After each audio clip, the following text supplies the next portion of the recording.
like Martin McGuinness would have been the biggest player for the Provisional IRA. And he always says that when he was a teenager, he was turned away from a number of jobs. And for one reason and one reason only, he was a Catholic. He walked into a place, can I have a job? And they said, no, you're a Catholic. You can't work here. We don't want a Catholic here. If he had grown up in a society where everybody was just given jobs on their merits and not on their religion, would this have happened the way it happened? Probably not. And was the Troubles born out of this economic slump? I don't think so. I don't know. Maybe it's an ingredient in it, but I think this was an inevitability. This was going to happen. This had to come to a head because, a two-tiered society can't exist for this long in unity once one realizes that, it's not fair for them.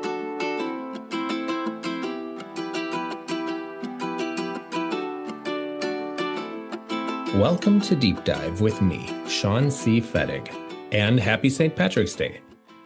For the better part of the latter half of the 20th century, Northern Ireland experienced sectarian violence, political upheaval, and deep social divisions that left thousands dead and communities profoundly fractured. While rooted in specific historical, religious, and political contexts, the Troubles, as that time is called, offer profound lessons for understanding what happens when democratic institutions falter and the rule of law begins to erode. Today, as America grapples with its own rising polarization, weakened institutions, and increasing political violence, we are asking, what can the Troubles teach us about preventing similar fractures in American society? How did ordinary life break down when violence became normalized? And how did communities cope or even heal afterward? My guest today is Oisin Feeney, creator of the wildly popular podcast, The Troubles.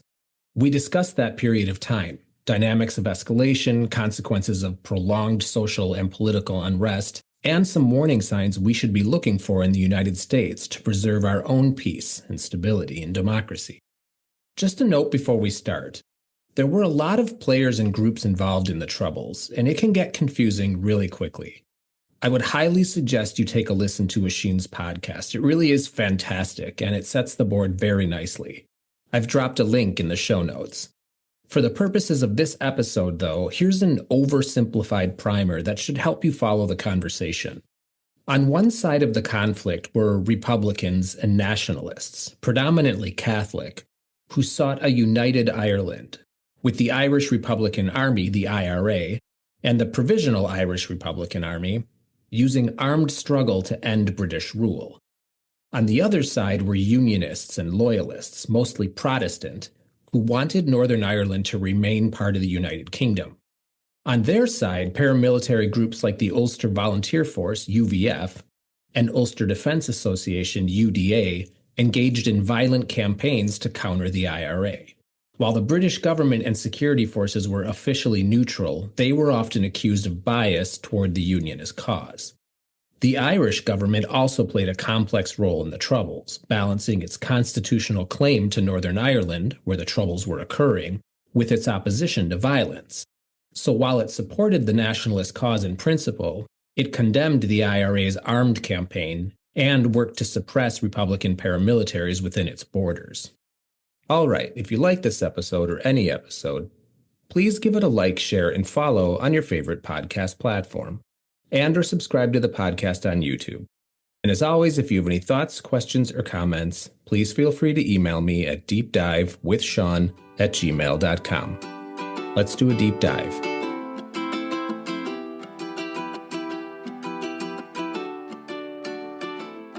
Oisin, thanks for being here. How are you? No complaint. Well, actually, no complaints. I'm smothered with the cold, but I'm getting better. You started to say no complaints, and then you hedged your bets, but said no complaints ultimately. So, yeah. Look, I'm on the other side of it. I've had this bad flu now for 2 days, so it's on the mend today. Okay, well, glad to hear it. So, I've always been fascinated by the Troubles, and I've been, I think, a bit surprised that it doesn't get much attention in the United States. In school, when we study historical conflict around the world, this just doesn't really come up. That's interesting because the United States did play a role at certain times in the Troubles, political and social. But the more that I think about what civil unrest and social instability and political violence might look like in the very near future in the U.S., the more I think about the Troubles. And I think that period of time could really help us understand what our future here in the US could look like if we continue to experience extreme polarization. And I would almost characterize it as a sectarian division. For us, it's between conservatives and progressives. And during the Troubles, it was between broadly Catholics and Protestants. But there's more specifics to this. Your podcast is really well researched. It's so well done. And it goes deep into the Troubles, the history, the people, the events. So I'm glad to have you here to talk about it. Yeah, cheers. I'm looking forward to seeing where we can draw similarities. Before we even dive into that, I rarely have the opportunity to talk to other podcasters. I rarely have them on as guests. So I kind of want to pick your brain a little bit about that. First of all, I guess I'm wondering, what is it about the Troubles that's particularly interesting to you? And how did this develop into a podcast? Well, I'm 34 now. And when I did media in college back long time ago. And after that, I got a graduate visa, which essentially is a 1-year visa to go to the USA. So I went to Chicago and I was like, oh, I'll apply for a job with This American Life. This seems like and I'll get the job because at that age, I kind of believe that any job you applied for, you just get. I didn't realize that This American Life internship was one of 50,000 people a year apply. So I didn't get it. And then I parked that part of my life for a while. I had a great time in Chicago. I worked for a news radio station there for a year. But I'd always just said I wanted to start a podcast. I've religiously listening to podcasts for the past 10 years. I just said I think this is something I'd like to do. So come maybe a year before COVID, so let's say 2018, I love kind of just deadpan telling of history. I love Case File. It's one of the most popular true crime podcasts out there today. It's an Australian guy. And I was like, okay, if I ever did a podcast, I'd do it in that style. And then I was thinking, well, what's the niche? Because nobody just wants to listen to me talk for the sake of talking. So where's my niche? And then I heard about the assassination of Louis Mountbatten. So Lord Mountbatten was this famous British monarch. He was the uncle of King Charles now, I think it was his uncle. He was involved in the partition of India. And because he wanted to get back and go fishing, he did it kind of quickly. And instead of like 3 months, he did it in a couple of weeks. And he displaced 50 million people by hacking up this border between India and Pakistan. And then he comes home and then he's, summering in Ireland during the height of the Troubles. And the IRA decides, hey, this is a guy we could take out, we could kill. And it'd be a huge PR win for us to take out a British monarch. Because his role during the Troubles wasn't huge, but the fact that he was a reigning monarch. So anyway, I'm getting a bit long-winded into it, but I saw the story beats there. I saw there's a plot to kill Mountbatten. There's what happened. They planted a bomb in his boat. And as it went out in the morning, they detonated the bomb. There's what it took to catch the attackers or to catch the perpetrators. It's got all the story beats there. And then what made it most interesting for me was the ethical stuff at the very end, which the IRA agreed. They said, we're going to kill Mountbatten. We don't care who's on that boat. And when that bomb went off, I think 6 or 7 people were killed, including two children. And the IRA said that this was a worthwhile endeavor because we got Mountbatten. Whereas most people around the world probably wouldn't say that. So I just kind of said to myself, there's all the story beats. This is a fascinating period in history. And then I was like, as an Irish person, how do I not know anything about the Troubles? Like Northern Ireland for me was where my dad drove up to get us fireworks because they were illegal down here when we were kids. And that was it. And then I said to myself, oh my God, there's a wealth of these stories, these bombings, these assassinations. And if a guy an hour away in Meath can't understand what went on in Northern Ireland, how could anyone around the world understand? How could anyone in England, in America, understand these very, very dense moment in history, I guess?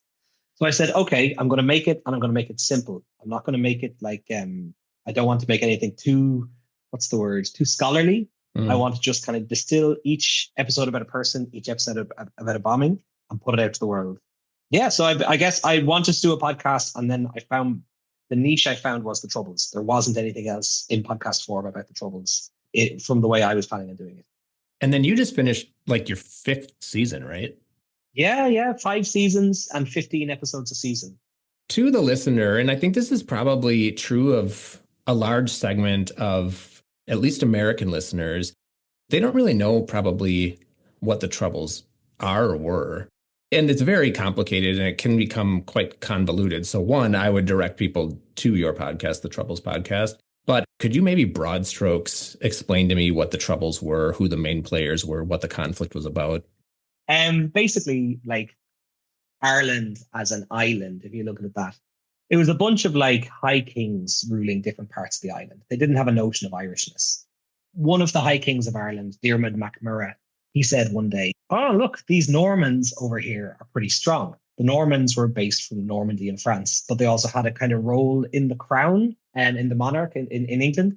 We have that. We have the Normans, we have the English, and we have the native Irish bunch of high kings. So one of the high kings, he decides if he marries his daughter off to one of these Normans, he will have the might of the Normans who can come over and take over other areas, expanding this king's influence in the area. So the king's name was Diarmid MacMurrough, and he married his daughter Aoife to Strongbow, if you recognize that name. Strongbow was a famous Norman leader.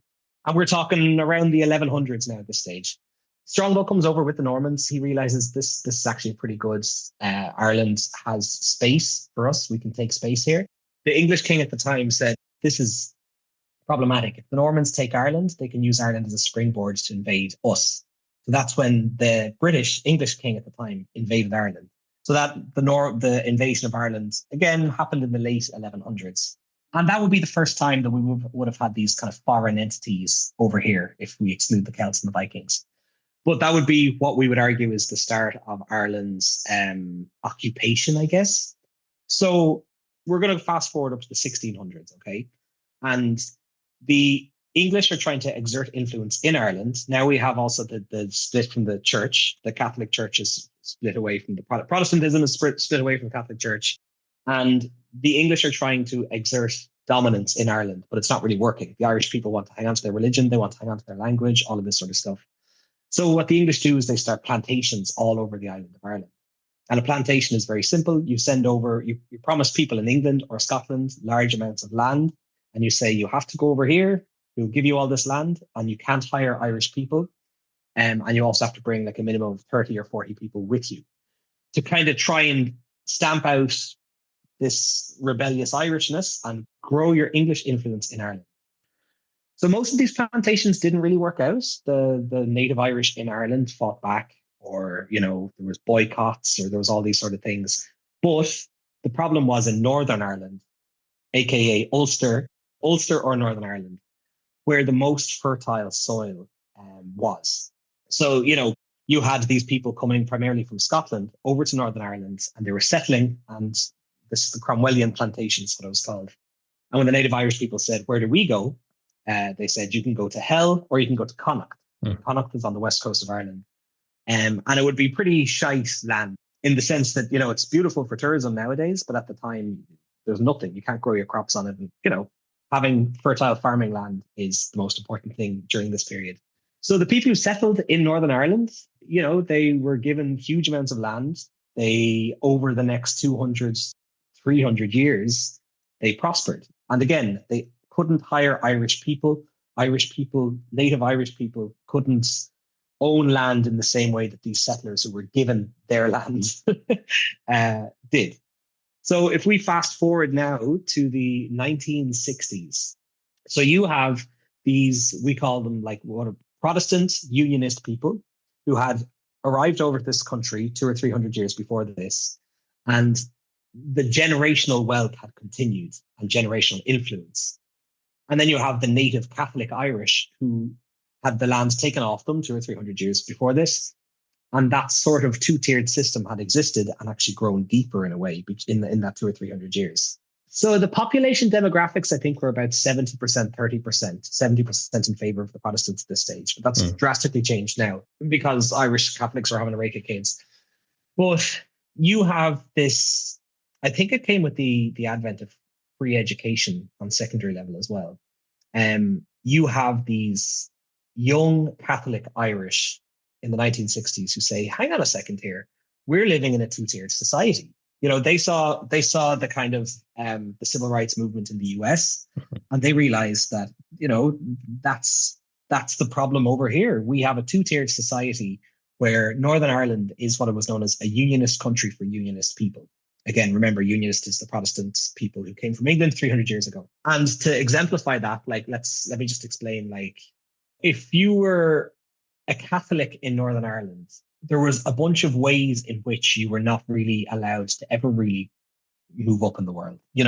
Like there was this thing known as gerrymandering. So if there were like Catholic areas where Catholics were the majority, that area would all be split up so that in government, the Catholic people would then be the minority, if that makes sense. Does that make sense? Yep. We have the same thing in the US. Okay, perfect. And then there was also like, it was only ratepayers could vote. Ratepayer essentially means homeowner anyway.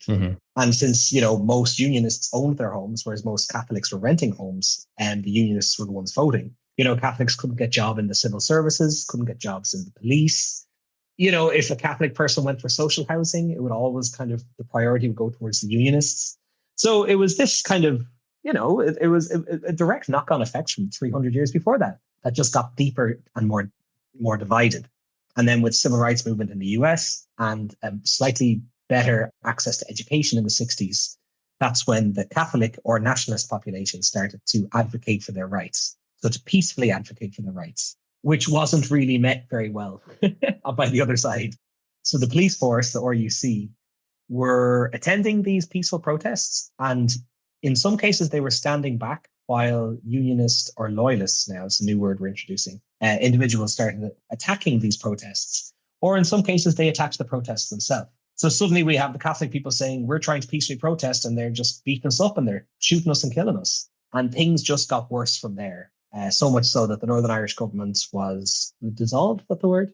Basically, direct rule from England was imposed. The British Army were then sent over to Northern Ireland. The British Army initially were welcomed by Irish people, but what do I call it? Nationalist people, saying, oh, thank God you're here. You're going to help us against this biased police force who are killing us.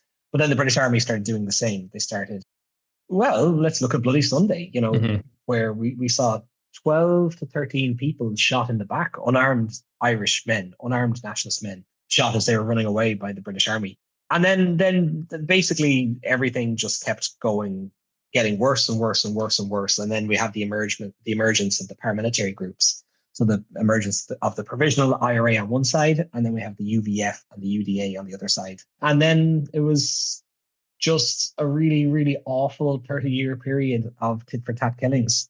A bomb would go off on the Shankill and kill 6 people, and the next day the UVF would make sure they wanted to get their pound of flesh as well. They would make sure to kill 6 Catholics on the other side. And it just got worse and worse and worse with no end in sight. I mentioned this in the preamble, the tension between Catholics and Protestants. And sometimes I feel like these are just covers for other things. So we also have the rise of the religious right wing. And it's gotten to the point where if somebody tells you that they are religious, the assumption is that they are conservative or Republican. The reason I'm even bringing this up is that I don't always know that what we're really talking about is religious as much as religion is just masking something else. And so the question I have for you is, when we talk about this as being a Protestant versus Catholic thing, at what point did this stop being religious and just become a name that we gave to understand the two sides? Well, I think when the world looks at themselves, they always look at Protestants versus Catholics. But in the way I just explained it, it's settler versus non-settler, I guess. When does somebody who begins to live on a land earn the right to have that land over the other person? That's all this is. That in its absolute simplest form. So the people who came over from Scotland primarily, they settled over here. And in reality, this was an era where religion was very important. And especially at the 1960s, everyone in Ireland was religious. Everybody. So it was a huge point of divisiveness, I guess. But I would argue that it all goes back to, it doesn't matter about religion. It just matters you're the people who settled here 300 years ago, and we're not. You're loyal to the Queen of England. We're loyal to a free Ireland. It's that simple. I guess this is a third prong to this. So we talked about the gerrymandering, which kind of dilutes power.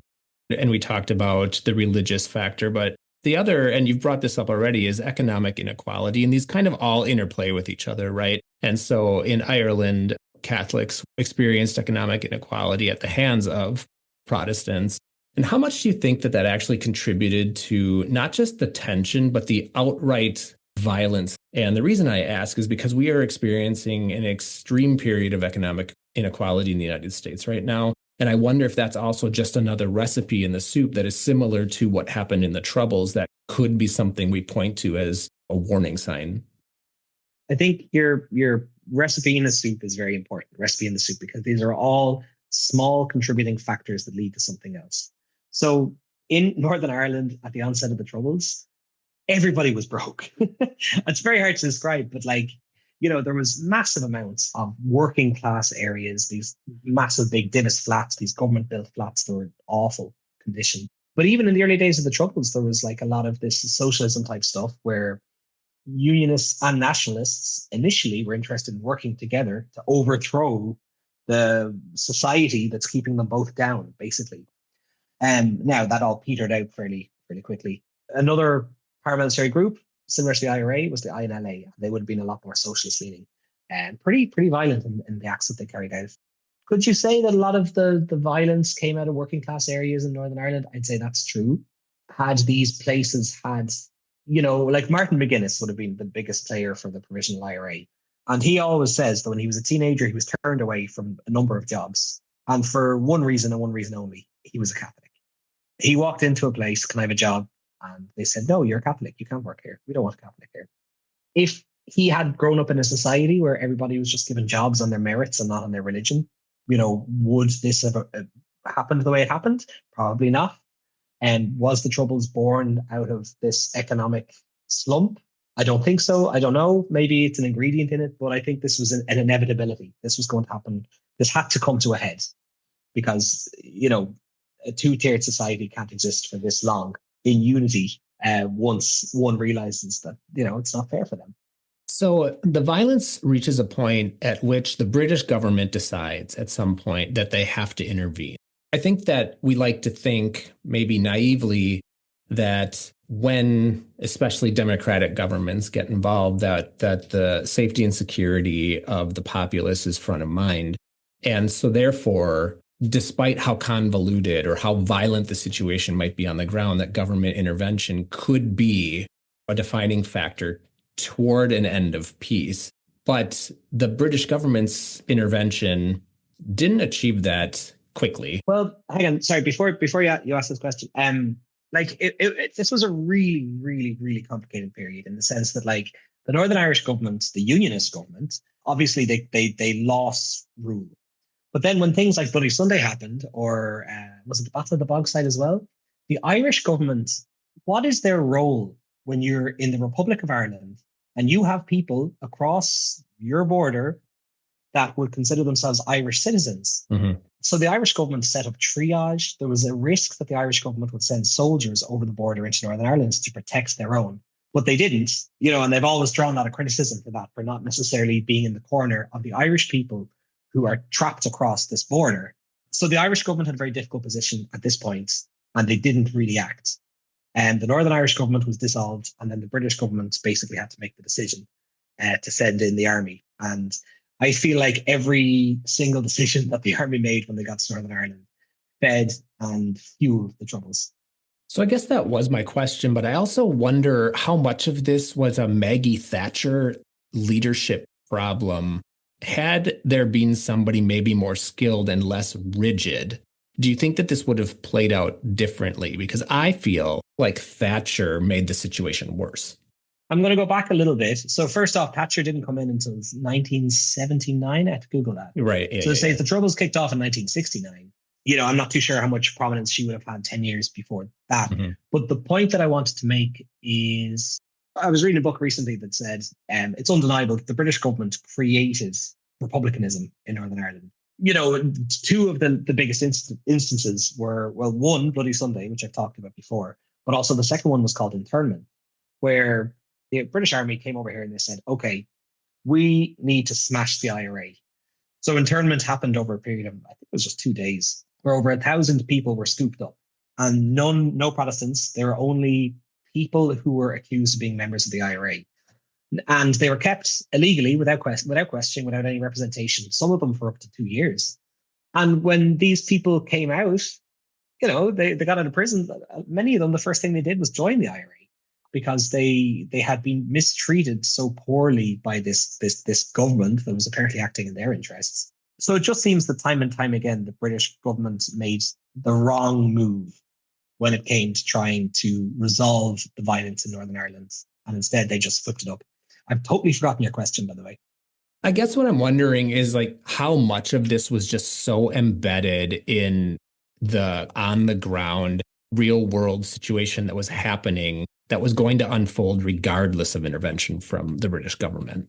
You have to look at the characters involved, the players. So the paramilitary groups were huge. The UDA and the UDF membership, like the UDA had, was it 20,000 people involved, and the UVF kept it down to something like 2K.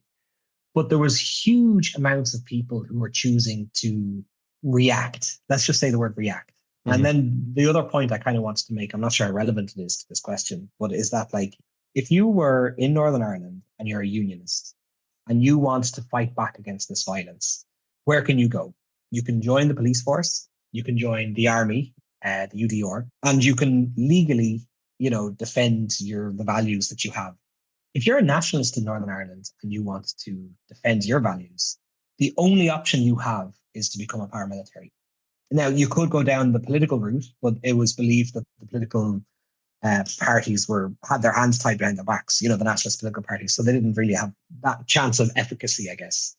I think the cogs were firmly in motion by the 70s. And I'm not too sure how different things would have been with a different prime minister. You had Ian Paisley stoking the flames of violence in Northern Ireland, doing these huge fire and brimstone sermons, that got a lot of people involved, made a lot of people want to violently react. Yeah.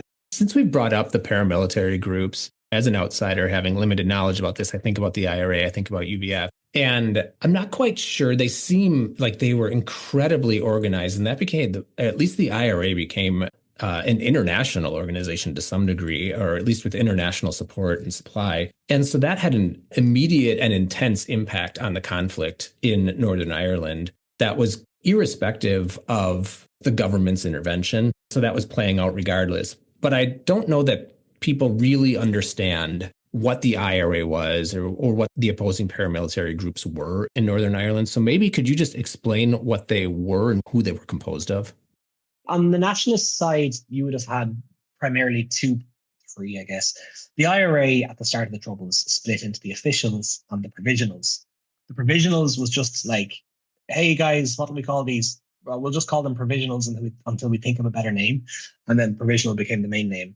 The officials didn't believe in the violence that people were demanding at the start of the Troubles. And that's why the IRA split. And the provisionals were determined to carry out wage a war violence against the British establishment, basically. Then you also have the Irish Nationalist Liberation, INLA, but they were the socialist-leaning version of the IRA, basically. Mm-hmm. And then on the other side, you have the Ulster Volunteer Force, who I think were set up by Edward Carson at the turn of the century. They would have been a lot more strict and more rigid. Again, they were down to about 2,000 members. But the other loyalist group would have been the Ulster Defence Association, the UDA, which would have had 20,000 members, but would have been considered like, the UVF were considered like a battalion. The leaders in the UVF were all ex-soldiers. They were really strict. They would have actually been disgusted at the UDA. And there would have been a lot of kind of, I see myself as higher up than you, blah, blah, blah, because I'm in the UVF, not the UDA. And the provisional IRA, in a sense, would have been the same. If you were a criminal, the provisional IRA wouldn't take you on.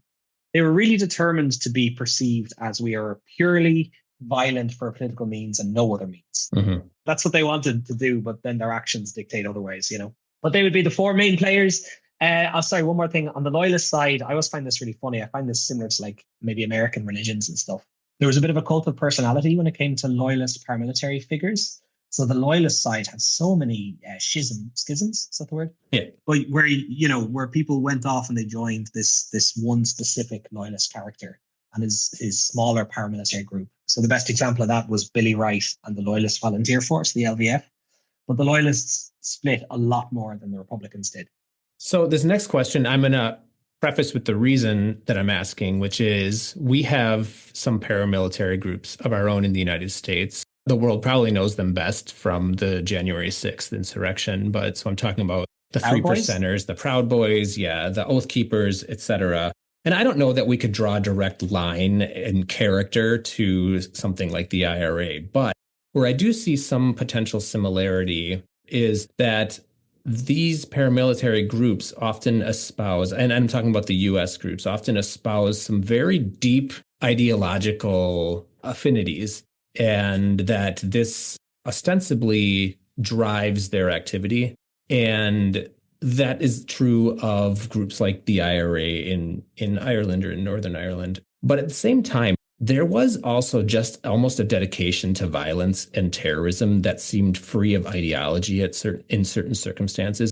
The use of innocence to blow up vehicles, the IRA doing that, often turned off some of their own supporters, right? It just seemed like it wasn't in pursuit of a goal that was worthy, right? We have some of the same character and same behavior on our side. And I guess I'm wondering, how much of that do you think contributed to a weakening of the IRA? Or maybe a better way to ask the question is there a possibility that, and I'm just focusing on the IRA, but is there a possibility that the IRA was deeply ideologically rooted in a position that over time evolved to the point that it became nonsensical to the average citizen and just became violence, irrespective of ideology, in such a way that it ultimately undermined the movement? Yeah, okay, that's a good way of phrasing it. Like, because again, we had the IRA active in Ireland 100 years ago, Mm-hmm. resisting British oppression, blah, blah, blah. And they're looked at as heroes. So people are like, well, why aren't the IRA of the 70s looked at as heroes? And I'd say the simple fact is because they blew up kids and because their car bombs were sloppy. In a lot of cases, the bombs weren't where they called them in. The Mm-hmm. detonation wasn't correct, and a lot of people lost their life. I'm pretty sure the IRA enacted the highest civilian death toll of all of the groups during the Troubles. So initially, the plan was the IRA is only allowed to kill British soldiers or policemen, I guess. But then this expanded, and then it was prison officers, and then it was. But by the late 80s, it was if you worked at a chef on a British Army base, then I'm thinking specifically of Patsy Gillespie, who I'm pretty sure he was a chef on a British Army base, but that was it. He came home and worked, looked after his kids. That was the only thing he did. They strapped him to a car filled with explosives and they made him drive into a base and detonated the bomb with him, chained to the chair. So yeah, when you hear those stories, it's very hard to continue supporting that. And that's why the likes of my parents' generation will never support Sinn Féin, who are the political party that would be associated with the IRA and who have been making a lot of progress politically in Ireland. Because my generation, people in their 30s and 20s, they kind of see them as, the Sinn Féin, they're socialist leaning, they're going to build houses, they're going to tax the rich, blah, blah, blah, blah, blah. I'm glad you bring up Sinn Féin because in the times that I've visited Ireland and particularly Dublin, I did notice that there are a lot of Sinn Féin posters. To an outsider, like somebody like me, without having, I guess, a clear understanding of the history and how this has evolved since the Troubles and on through today, it seems to me like Sinn Féin wouldn't be accepted in polite company, but it does seem like they are. Well, whenever they're making any statement in the courts now, or in the Leinster House in our Parliament, the opposition, which be our two largest parties, Fine Gael and Fianna Fáil, who are in power at the moment, they will always say, "Oh, look, the balaclava slipped," or XYZ. They'll always kind of say that like you are a product of your violent past, and they're trying to say, "No, we're not. We're something else." But the problem is, I think, especially in Northern Ireland, with the members of Sinn Féin, a lot of the ones who took part in the violent past moved into politics. And I think that was something that was very difficult for maybe those on the other side to ever come around to. After peace was made in Northern Ireland, we had devolution, where both the unionists and nationalist people, they elect one person to lead hand in hand. So we've power sharing. But like if you have the unionist population and they're looking at like Martin McGuinness, who was the first minister, and you can see footage of Martin McGuinness like aiming a gun, shooting a gun online. And they're like, this person killed our peers. And now we have to break bread with him in the political sphere. I think that was a very difficult pill to swallow for the unionist people in Northern Ireland. I'm glad you bring this up because so the Good Friday Agreement is signed. We pat ourselves on the back, and a lot of conflicts end this way, right? Like at some point, regardless of the violence, regardless of the history, people show up, they sit down together, they shake hands, they sign an agreement. Well, let's before we jump into this, like there had been many attempts at peace. There had been like Sunningdale, there'd been the Anglo-Irish agreements. And these were also met with massive amounts of violence and workers' strikes and everything. The agreements were never really, they were all stepping stones towards Good Friday. But I always put this question to people, like by the early 90s, the IRA was absolutely armed to the teeth. They had, and most of these weapons and bombs came from Gaddafi, from the Libyans. We had something like 6 super dumps in the Republic of Ireland. And a super dump could be something that's like 3 or 4 shipping containers under the ground filled with guns and explosives. In theory, when you're looking at a time when the IRA was armed to the teeth, why did people come to the table for peace? And I think one of the answers that a friend of mine, Gerard Féin, always says is he was just like, people were becoming grandparents now and looking at kids playing, with these British army vehicles around Belfast. People were just tired of this and they wanted something else. They wanted hope. They didn't want to live in a police state. So anyway, I just wanted to get that in before you got to your next question, because I feel like it's relevant to where you're going. It is relevant. And this is why we're not talking about ancient history. There are people, a large number of people still alive that lived through this period of time, either very actively participants or, just members of society that experienced this. And many people were on one side or the other. And the Good Friday Agreement, while it seems to have succeeded in ending the violence, I imagine that there must still be challenges. There must still be tension. You've alluded to some of this. So what type of tension does exist? What does that look like? Above all else, the Good Friday Agreement stops the violence. I guess because of the way it was done. It was kind of done very quickly over a couple of weeks or whatever, but it ended up basically allowing both sides to be further entrenched into their own belief systems. So there wasn't necessarily more integration of schools. These interface areas, which would see Catholic, nowadays, let's just say nationalists and unionists, because people aren't that religious anymore. So you'd see nationalist communities right up against unionist communities. And you'd have these things called peace walls in between them. So peace wall is just a giant, really high barricade to prevent throwing petrol bombs or rocks over the walls. So there are, 270 peace walls now, which is 4 times more than there ever were. So again, we have peace, but we don't have unity, is how I've heard it described.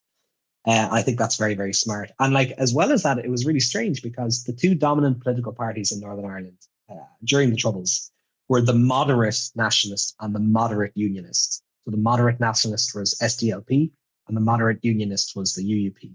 But since the Good Friday Agreement, those 2 parties have been absolutely decimated and people have now retreated over to the edges. So we have the very, very nationalist Sinn Féin on the left, and then we have the very, very unionist DUP, and that was the party that Dean Paisley was a part of. So the political scene has changed. Now we have the growing Alliance Party in the middle, which I love the concept of. Alliance are saying, look, I don't care Alliance is just trying to be firmly in the middle. And try to pull people away from the edges and just say, look, we just need a functioning government. It doesn't matter what side you're on. Let's just get this together and make this government work. They're the ones I want to see grow the most over the next few years. Yeah, the Good Friday Agreement stops the violence, but it's a deeply flawed agreement. Again, it just allowed people to dig further into there wasn't enough cross-community mixing done. I don't know how to describe it. So in a way, it almost seems like the theater, and this is just a broad brush, has moved from the streets to government, so it's being politically managed. Do you think that the temperature has come down enough that there is room for some political mismanagement and the peace still holds? Or do you think that this is managed right now in the political arena but could spill back into the street at some point? The peace still holds, but the 2 sides find it very, very difficult to work together. And the problem with devolution, or the problem with this power sharing situation, is that when one of the sides disagree, they can collapse the entire government. So the Northern Irish government has been functioning now for the past maybe 26 years. And of that 26-year period, it's been collapsed and not working for a total of 9 years. So that doesn't make any sense. That's ridiculous. And that only hurts the people they're trying to work in the interests of more than anything. No, I think we're in a very they've never really worked well together. And I guess if you're looking, you've got Sinn Féin leading alongside the DUP. Sinn Féin are always saying, we want a united Ireland. Sinn Féin operate in Northern Ireland and they operate in the Republic of Ireland. Mm-hmm. So the DUP is never going to trust anything they say that doesn't, and they're not going to say, we want a functioning government. The DUP don't trust them. They trust the Sinn Féin will always act in the interest of accomplishing a united Ireland. So the DUP is like, well, we can't trust these guys and now we have to work hand in hand with them. And then the DUP also have their own issues, I guess. But then you have to look at like Brexit. You have to look at, the United Kingdom essentially telling the unionists in Northern Ireland, we're not thinking of you. We don't care about you. So the unionists feel like they're cut off from, the crown that they fought for all their lives, or, this sort of monarchy. It's a hard thing to explain, but I just find unionism is in a very precarious position right now, where they're kind of stranded in a way, cut off from the mainland Great Britain. So if we lived in a place where violence could ever happen again, I feel like it could come from the unionist population, or loyalist population specifically. But I also don't think that's possible in a modern society, basically. So obviously we're in a different time.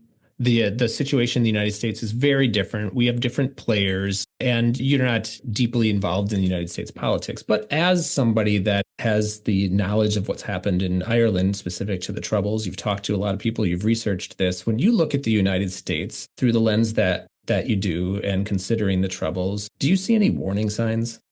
Yeah, you're not the first person to say this. And I do find it I actually find it difficult to draw comparisons, but I know they do exist. I guess this binary opposition or this polarization, it can drown out the moderates. So though 80% of the population may be these moderates, you're only going to hear from the 10% on either side who are screaming the loudest. It's frustrating, but I think it's not a realistic, you're not seeing the truth, a loss of trust in political institutions. And that's why we needed to establish power sharing, but it's also why over the past 20 years, there's been a lot of building of trust. We got rid of our old police service and established a brand new police service because we needed to build trust again. Trust that had been lost needed to be rebuilt. And I think at the moment now, there's a lot of, how do you describe what's going on in America? It's crazy. But like in the sense that there is a lot, like, I just find it very fascinating that like we live in a society now where we have the most amount of news at our fingertips we could ever have and we've ever had in history. And yet it's even more difficult and convoluted to read the truth because everyone is shouting at everyone that they're lying or they're in the pocket of somebody else. Or so even though we have the most access to information that we've ever had in our entire lifetimes, we still live in a place where it's impossible to know who's telling the truth and who's not. And I feel like that obfuscation has really, really taken America by storm. And I don't know who did it. I don't know, could you say Trump was doing it or whoever was doing it? But I think maybe it was a deliberate cast doubt in what the media reports, what would have been a deliberate ploy at some stage. Yeah. I also feel like we in the United States, we always talk about saving our democracy in the United States. Both sides are saying this, but I do wonder if you talked a little bit about needing to rebuild and restructure a lot. And I feel like we might already be past that Rubicon of saving democracy and actually in a position where we need to start thinking about what rebuilding looks like, But what would violence look like? Like how would you see violence breaking out in the US now? Had Trump not won the election, maybe had the Kamala won? I almost feel like it's inevitable at this point, regardless. There's so many scenarios and none of them seem good to me. Trump can't run again, ostensibly, but if he does, that could stoke violence, right?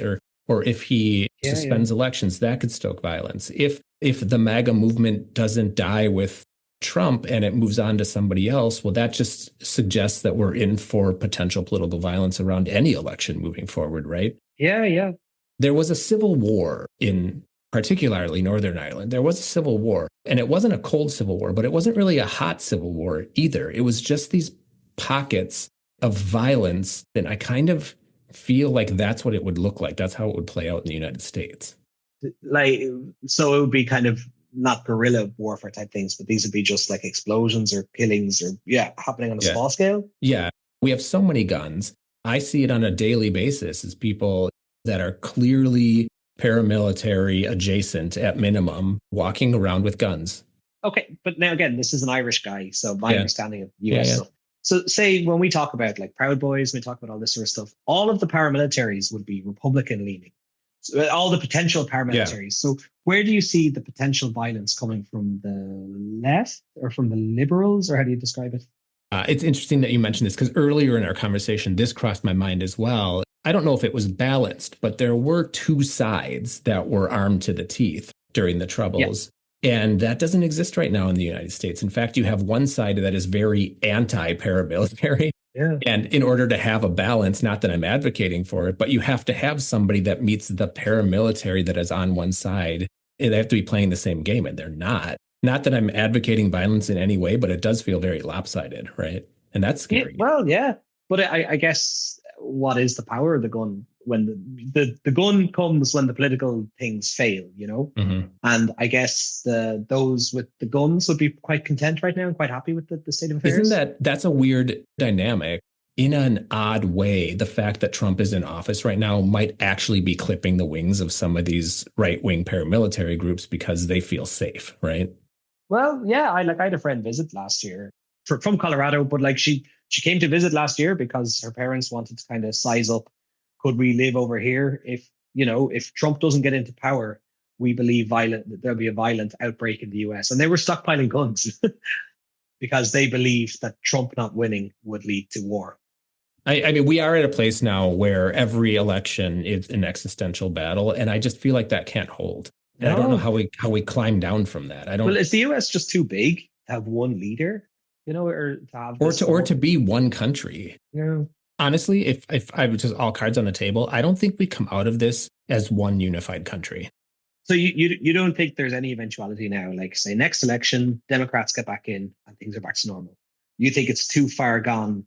I think Democrats could win, assuming there is an election, and let's assume there will be. I think Democrats could win, but I just don't think that everyone calms down. I think that the parties are at each other's throats, and that's just going to play out for a long time. Yeah. Biden won in 2020, and everyone thought everything would go back to normal. And Trump walks back in. Yeah, and what if Biden was the anomaly, you know, and the new normal is actually this type of politics? Well, again, that's the thing. Like Irish people are simple enough people or whatever in our views of. So they loved Obama. They knew nothing about Obama's policies, but he was just an affable guy. That's simple. But I think Obama coming in was probably could have been the start. Well, that was the end of Bush, wasn't it? It was Bush then into Obama. Yeah. I feel like for many Republicans, Obama was like the last straw or like the catalyst for we're not going back. Yeah, that's a lot of the narrative.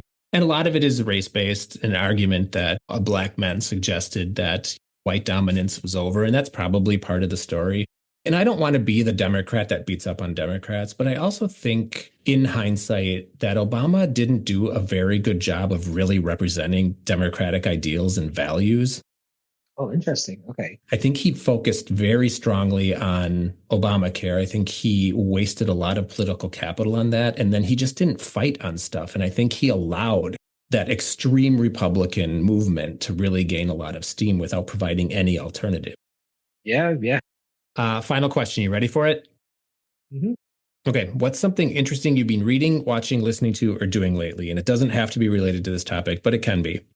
I just came back from a trip to the Auschwitz concentration camp. So I've been reading up on a lot of World War II content, specifically the Battle of Stalingrad, which I'd never heard about. And it was like the worst battle in the history of all of humanity. So that's pretty wild.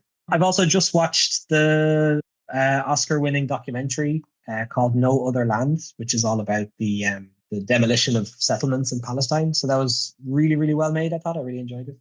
Yeah, that's it. I went to a live podcast last Thursday. That was good fun. I got very drunk. There are these Irish guys called Shite Talk, and it was all about Eamon de Valera, and it was just really funny, really, really good night. So, Oisin, thanks for the conversation and taking the time. Thanks for having me, Sean. Sorry if the head cold muddled my brain a bit, but hopefully I made sense.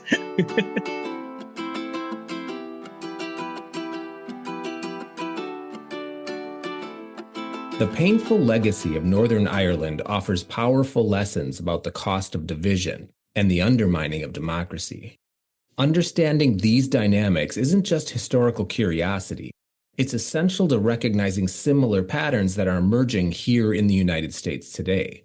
As we stare down our own era of democratic backsliding, we need to remember, and we can take lessons from other conflicts in places like Northern Ireland during the Troubles, that societies can fracture quickly, but rebuilding takes generations. So we need to stay engaged because holding it together will be much less painful and violent than trying to build it all back. All right, check back next week for another episode of Deep Dive. Chat soon, folks.